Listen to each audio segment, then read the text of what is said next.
Baik, terima kasih atas waktu dan kesempatan yang diberikan kepada saya. Perkenalkan, nama saya Bertolus Babo. Saya mahasiswa dari Universitas Megarizky Makassar, jurusan keperawatan.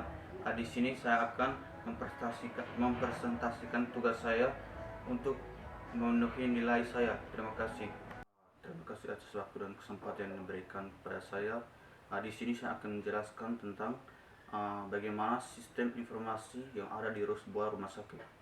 Yang pertama, sebelumnya kita ketahui dulu apa itu rumah sakit. Rumah sakit merupakan suatu lembaga yang mewujudkan layanan kesehatan bagi masyarakat dalam pengolahan mendapat dan data informasi yang mengalir selama proses pelayanannya. Untuk itu, menghasilkan bahwa data dapat diolah dengan baik sehingga menghasilkan informasi yang baik, tepat, akurat, serta dapat diakses oleh semua pihak. Yang kedua, yang pertama judulnya. Sistem Informasi Rumah Sakit atau SIR merupakan suatu proses pengumpulan, pengolahan, penyimpanan data, pengumpulan data rumah sakit. Sistem informasi ini mencakup semua rumah sakit umum maupun khusus, baik yang dikelola secara publik maupun privat. Tujuan dari sistem informasi rumah sakit ini meliputi yang pertama, membantu mewujudkan visi dan misi rumah sakit. Yang kedua, membantu mewujudkan visi. Yang kedua, membangun dan mengembangkan struktur teknologi informasi. Yang ketiga, mensosialisasikan dan meningkatkan kemampuan sumber daya manusia rumah sakit mengoperasikan teknologi informasi. Yang keempat, meningkatkan mutu dan mempercepat proses pelayanan rumah sakit. Yang kelima, mengurangi kesalahan faktor manusia. Yang berikut contoh analisis sistem informasi registrasi yang ada di sebuah rumah sakit. Proses pendaftaran pasien di rumah sakit saat ini telah dilakukan secara komputerisasi dengan menggunakan suatu program aplikasi. Akan tetapi aplikasi yang sering digunakan mengalami sistem error sehingga laporan yang dihasilkan tidak sesuai dengan apa yang tersimpan. Tujuan dari penelitian ini adalah suatu melakukan analisis sistem informasi registrasi pasien menggunakan metode HIPPO. Jenis penelitian ini dapat ekspresi dengan pendekatan kualitatif. Terkini pengumpulan data dilakukan dengan observasi dan wawancara.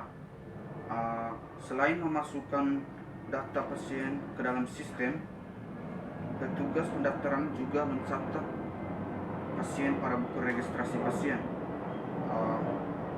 Dengan tujuan adanya program aplikasi sistem kegiatan input data pasien tentunya lebih mudah, praktis, dan mengolah data telah dimasukkan ke dalam database sistem, akan tetapi laporan dihasilkan tidak sesuai dengan data yang telah tersimpan sehingga petugas untuk melakukan peralihan data secara manual. Yang berikut, yang kedua, data-data ketenagaan dalam sebuah rumah sakit. Yang pertama, di dalam sebuah rumah sakit terdiri ada beberapa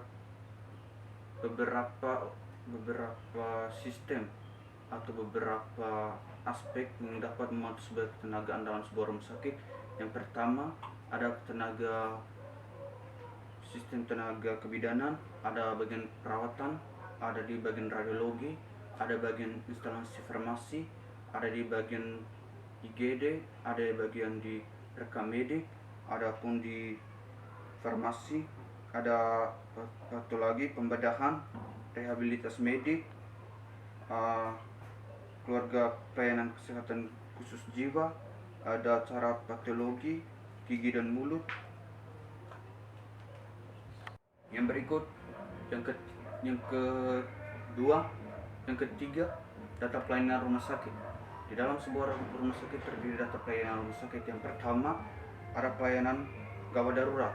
Di dalam sebuah rumah sakit harus menyelenggarakan perawatan gawat darurat secara terus-menerus selama 24 jam. 7 hari dalam seminggu rumah sakit melaksanakan pelayanan gawat darurat level 4 yang memberikan pelayanan tersebut. Yang pertama, diagnosa dan penanganan permasalahan pada RWI. Yang kedua, penilaian penggunaan obat EKG rehabilitasi. Yang ketiga, observasi ruangan rehabilitasi bedah. Yang ke sarana yang tersedia di dalam sebuah pelayanan unit gawat darurat. Yang pertama, ruang trigade. Yang kedua, ruangan resultasi. Yang ketiga, ruang tindakan, yaitu ruang tindakan bedah medikal anak serta OBGYN. Yang keempat, ruang isolasi untuk pasien infeksi. Yang kelima, ruang dekontaminasi. Yang keenam, ruang-ruang observasi. Yang ketujuh, ruang health. Yang kedelapan, ruang transit riwayat inap. Yang berikut, yang kedua, pelayanan rawat jalan. Di dalam sebuah perawatan rawat jalan terdiri, yang pertama, di dalam sebuah perawatan pelayanan rawat jalan, yang pertama, waktu pendaftaran, yang dimana waktu pendaftaran ini mencakup hari, mulainya jam, tempat jam maksud. Pelayanan rawat jalan diselenggarakan di unit pelayanan rawat jalan sebagai berikut. Yang pertama, poliklinik penyakit dalam. Yang pertama, klinik penyakit dalam umum. Yang kedua, klinik lansia. Yang kedua, poliklinik bedah. Poliklinik bedah terdiri dari bedah umum, bedah kardio, bedah otomotorik, bedah urologi, bedah anak, bedah vaskuler, bedah plastik, bedah toraks. Yang ketiga, poliklinik kebidanan dan kandungan. Yang keempat, poliklinik anak.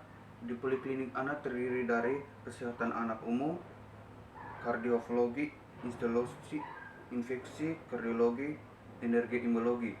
Poliklinik bedah saraf terdiri dari yang pertama, umum, trauma, infeksi, tulang belakang dan saraf, ornologi. Yang berikut, poliklinik ortopi. Poliklinik ortopi terdiri dari umum, anak, tulang belakang, rekonstruksi, tumor, tangan. Dan berikut, poliklinik saraf. Poliklinik saraf terdiri dari saraf anak, saraf tepi, nyeri kepala, saraf mata, fungsi luhur. Yang berikut, poliklinik THT. Yang berikut, poliklinik kulit dan kelamin. Di dalam poliklinik kulit dan kelamin terdiri dari umum, infeksi bakteri parasit, mikologi infeksi virus.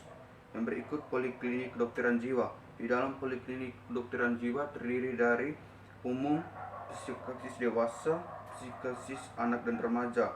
Yang berikut, poliklinik gigi dan mulut. Di dalam poliklinik gigi dan mulut terdiri dari umum, pedodonsia, ortodonsia, konversi gigi. Yang berikut, poliklinik bedah mulut. Di dalam poliklinik bedah mulut terdiri dari poli umum, kelainan bawaan, trauma, infeksi, tumor.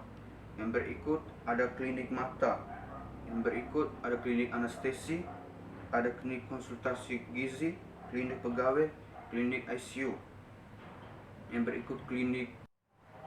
berikut pelayanan rehabilitas medik. Pelayanan rehabilitas medik terdiri dari terapi fisik, terapi bicara, terapi okupasi, terapi medik, sosial, psikologi. Yang berikut, instalasi pelayanan jantung. Di instalasi pelayanan jantung terdiri dari tedramil, EKG, Holter, Doppler, vaskuler. Yang berikut, instalasi hemodialisi. Yang berikut, instalasi reproduksi dan berbantu klinis. Yang berikut, pelayanan kedokteran nuklir. Di dalam pelayanan kedokteran nuklir terdiri dari pelayanan diagnostik in vitro, pelayanan pemeriksaan in vitro. Yang berikut, pelayanan radioterapi. Di dalam sebuah pelayanan radioterapi terdiri dari pelayanan radioterapi eksternal dan pelayanan braditerapi. Yang berikut, pelayanan rawat inap. Di dalam sebuah rawat inap terdiri dari medical internasional, ICU tenaga, ICU Almanda. Yang berikut, pelayanan operasi. Di dalam sebuah pelayanan operasi, tindakan operasi yang dilakukan meliputi tindakan pembedahan elektif maupun sitok. Pelayanan pembedahan yang dilakukan di IBS mulai dari pembedahan sederhana sampai kompleks. Yang berikut, pelayanan penunjang. Di dalam sebuah rumah sakit terdiri dari pelayanan penunjang. Ada beberapa pelayanan penunjang yang ada di rumah sakit. Yang pertama, pelayanan farmasi. Yang kedua, pelayanan radiologi. Ada pelayanan laboratorium, ada elektrik, ada pelayanan rekam medik, ada pelayanan sterilisasi, pelayanan gizi, pelayanan pinantu. Yang berikut ada pelayanan khusus lainnya. Pelayanan khusus lainnya terdiri dari pelayanan transplantasi ginjal, pelayanan hipotermi, pelayanan bank darah, pelayanan ambulans. Berikut mortalitas dan morbiditas. Kematian dapat menimpa siapa saja, kapan dan di mana saja. Mortalitas adalah salah satu dari 3 komponen demografi selain fasilitas yang migrasi dapat mempengaruhi jumlah dan komposisi untuk penduduk. Morbiditas dapat menimpa usia yang lebih dari 1.